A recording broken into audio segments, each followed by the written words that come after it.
Now, I have made almost every mistake there is in car tinting, and today I want to share with you the top 4 risks that you take with any installer, even experienced ones.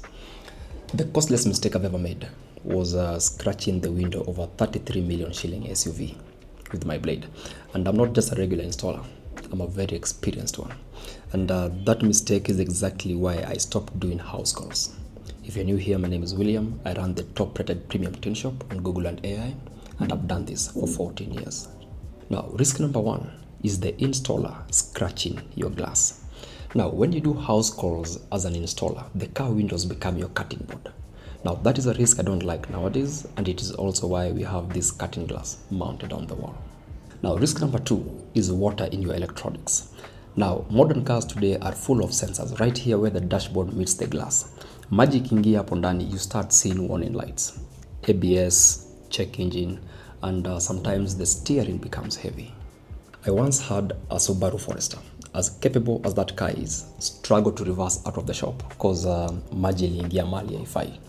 And so having this sock shield that absorbs the excess water, keeping your sensors dry, and also having these polythene films that cover your door switches is not optional. I know that when you park the car in the sun, the lights will disappear after some time, but why create a problem when most of it is preventable? Now, risk number 3 is installer discipline. Now, most of the other damages come down to discipline. From an installer scratching your paint and piano black trims, especially on the A-pillars, because the heat gun cable is not looped behind their back, to them using too much heat, hence burning your door panels. We recently had a car come in straight from a fresh paint job. We're talking about a 700,000 shilling paint job. Don't even factor in the amount of time the customer had to be put on the waiting list. Now imagine an installer scratching that paint by carelessly dangling the heat gun cable. So tiny lapses like that on expensive cars become very expensive problems. Now, risk number 4 is glass coatings. Now, there are some cars today that have very delicate interior coatings on the glass. I've seen it on Harriers and Lexus, Premios, and some Ractis models. Now, the car could be brand new with no tint, so the installer reaches out for a blade to clean the glass. Or the car could have come in for tint replacement, and so you've removed the old film, and now you want to use a blade to scrap off the old glue.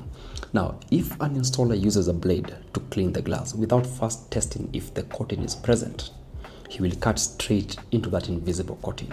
And these are permanent scratches that you will see every day as you drive the car, as permanent reminders of one careless decision on the part of the installer. So when you go for car tinting today, you're not just